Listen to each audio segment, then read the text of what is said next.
December 17th, 1944. 0530 hours. Hansfeld, Belgium. The Maybach HL-230P45 engine, 690 horsepower, 23 liters of displacement, turned over twice, then stopped. SS Oberm-Bannführer Joachim Peiper climbed down from his command vehicle. His boots hit frozen Belgian soil around him. The most powerful armored spearhead assembled for Operation Victim Rain sat motionless. Kampfgruppe Peiper, Panthers, King Tigers, half-tracks, 5,000 of Germany's most elite Waffen SS soldiers, all paralyzed by empty fuel tanks.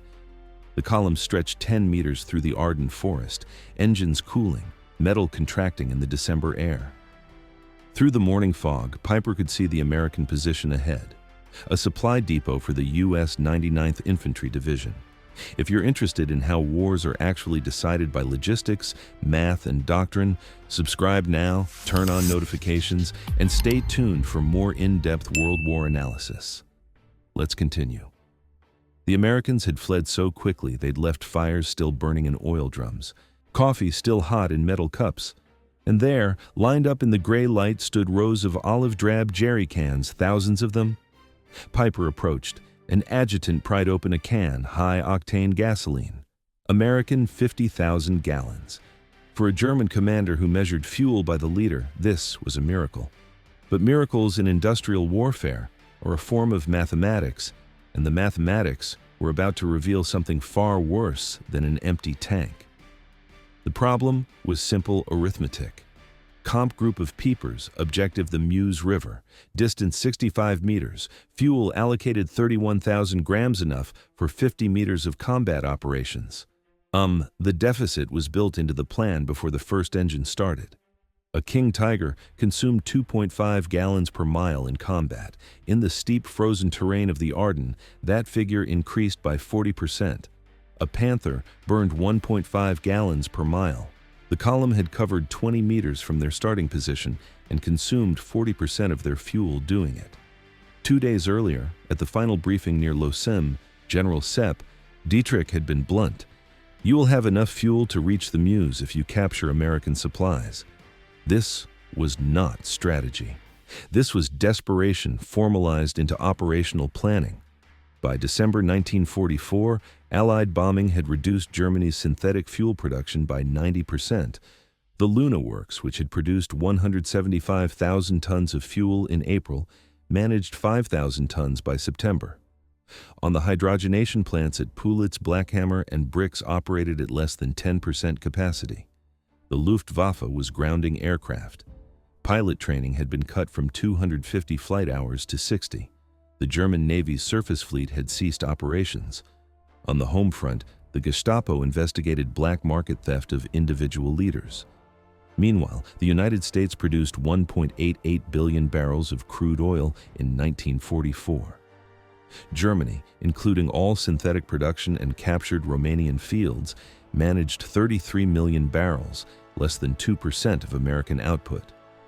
The Third Reich was waging mechanized warfare with horse-drawn mathematics. At Hansfeld, Peiper's men began the frantic work of refueling. Captured American PWS from the 394th Infantry Regiment were forced at gunpoint to pour fuel into German tanks in the smell of high-octane gasoline mixed with fear in the freezing air. 19 of those prisoners would not survive the morning. As the jerry cans emptied into German fuel tanks, the mechanics noticed something wrong. The American gasoline was 80 octane or higher, aviation-grade fuel mixed with motor stock. German engines, particularly the temperamental Maybachs, were designed for 74 octane. The American fuel was too volatile, too powerful. Several engines began to knock. Fuel lines designed for lower-grade petroleum struggled with the refined American product. The miracle was poisoning its recipients. A sergeant named Wilhelm Hoffman found shipping manifests in the depot office. He could read English. The papers traced this fuel's journey. Texas oil fields to New York refineries, across the Atlantic to Liverpool, and across the Channel to Normandy, trucked 400 meters to this frozen Belgian crossroads, 6,000 meters in less than 6 weeks. Hoffman showed the papers to Peiper. The Oberm-Bannführer read them twice, then crumpled them in his fist. Both men understood what 6,000 miles of casual logistics meant. In a stack of Stars and Stripes newspapers dated December 15th, 2 days old, a headline celebrated a new fuel pipeline from Cherbourg to Verdun. Capacity 300,000 gallons per day. A single pipeline delivering more fuel daily than Kampfgruppe Peiper would consume in the entire offensive. Peiper pushed forward, Bouling in by noon, Lenovo by afternoon at the Benayer crossroads near Malmedy. His forces murdered 84 American prisoners. Even this atrocity was connected to the fuel equation, where Peiper could not spare gasoline to transport prisoners to the rear. By evening on December 17th, the spearhead reached Stavelo. Here was the prize, a major American fuel depot. Over 2 million gallons, enough to guarantee reaching. The Muse, enough to change the offensive's trajectory. But Peiper didn't know where it was. The depot sat 300 yards north of town, hidden from the main road. German maps showed nothing. His reconnaissance had failed. While Peiper's advanced guard probed Stavelo's defenses, Captain John Brewster of the 291st Engineer Combat Battalion received his orders. Deny fuel to the enemy at all costs. The Stavelo depot contained 2,189,000 gallons of gasoline in jerry cans stacked across 15 acres. Pyramids of fuel 3 meters high extending 200 meters. At 16:30, as German vehicles approached, Brewster gave the order. Engineers poured gasoline trails between the stacks. White phosphorus grenades were distributed. Technical Sergeant Paul Salas threw the first grenade. The explosion was immediate. A wall of fire shot 100 feet into the December sky. Within minutes, 15 acres of fuel became an inferno, visible for miles. Peiper's lead tanks arrived to find a pillar of black smoke rising 1,000 feet into the air. The fire would burn for 3 days, 2 million gallons, enough to power his entire division to Antwerp and back burning. His driver later described the moment. The Oberbahn-Führer stood on his turret watching the flames. He said nothing for 5 minutes. Then he climbed down and said, "They can afford to burn 2 million gallons to deny it to us." What are we doing here? Across the Ardennes, American engineers were destroying fuel rather than risk capture. At Spa, 2.5 million gallons burned. At Tuapont, 1.1 million gallons. In the first week of the offensive, Americans deliberately destroyed over 8 million gallons, more than Germany had allocated for the entire operation. The ability to casually destroy millions of gallons was rooted in a supply system beyond German comprehension. The PLUTO pipeline under the ocean pumped 1 million gallons daily across the English Channel. The Cherbourg-Paris line delivered 800,000 gallons daily. The same line moved 650,000. American forces in Northwest Europe consumed 7.5 million gallons per day, while receiving 8.22 million. They were building reserves during offensive operations.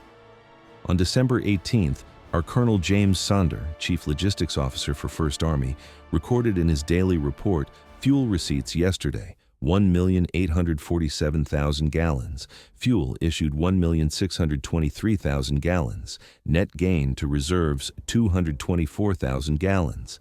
That single-day surplus exceeded Kampfgruppe Peiper's total allocation. Meanwhile, American C-47s flew 360 sorties delivering supplies to surrounded Bastonia, including 160,000 gallons of fuel.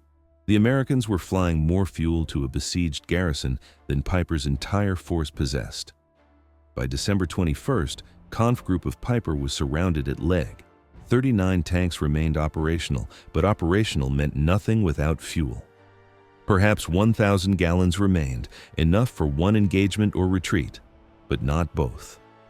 American forces encircling Legal, 31st Infantry Division, 82nd Airborne, Wu-3 Armored had a combined fuel allocation of 340,000 gallons for that single day. An American private wrote home, "We've got Germans surrounded who ran out of gas. Our captain jokes we use more fuel heating coffee than they have for their tanks." On the night of December 23rd, Peiper made his decision. The remaining fuel was drained from every vehicle, perhaps 200 gallons total. Engines were destroyed with the last ammunition. 39 perfect tanks, 70 half-tracks, and 177 other vehicles were abandoned. Peiper and approximately 770 survivors slipped through American lines on foot. Of the 5,000 men who began the offensive, less than 16% returned. The Tiger tank, actually a King Tiger, still sits in the Gleize Museum today. Fuel gauge empty, a monument to when tactical excellence met logistical reality and lost. 4 hours after Peiper abandoned it, American salvage teams arrived. Major Robert Harrison's report noted the fuel required to recover the abandoned German armor. 8,000 gallons, source local reserves, time 4 hours. What was impossible for Germany, 8,000 gallons, save their finest tanks, was beneath American notice. A minor requisition from local stocks. Field Marshal Walter Model, receiving reports of the captured and destroyed American supplies, told his chief of staff, "We are not fighting the same war." General Hasso Fanantifel, commanding 5th Panzer Army, wrote, "When I learned Americans had destroyed 8 million gallons rather than risk our capturing it, I knew the offensive had failed before it began." A captured German colonel told his interrogators, "Your soldiers throw away chocolate. My men haven't seen chocolate in 2 years. You burn millions of gallons. We measure by the liter. How can we fight such abundance?" The answer was simple. You cannot. In industrial warfare, production supersedes tactics. Abundance defeats dedication. The German soldier of 1944 was arguably better trained, more experienced, more motivated. It didn't matter. Each American soldier was supported by 67 pounds of supplies daily. Each German received 3. The Battle of the Bulge killed 19,000 Americans and perhaps 100,000 Germans. It destroyed the Wehrmacht's last reserves. But its lasting impact was simpler. It spread the knowledge through every frozen German foxhole, or that they were fighting an enemy who measured victory in oceans. While they measured defeat in drops, Joachim Peiper was imprisoned for war crimes until 1956. On July 14, 1976, he was murdered at his home in France by unknown assailants. The mathematics of the Ardennes had followed him for 32 years. If you enjoyed this story, hit subscribe for more World War II historical deep dives every week. Thanks for watching.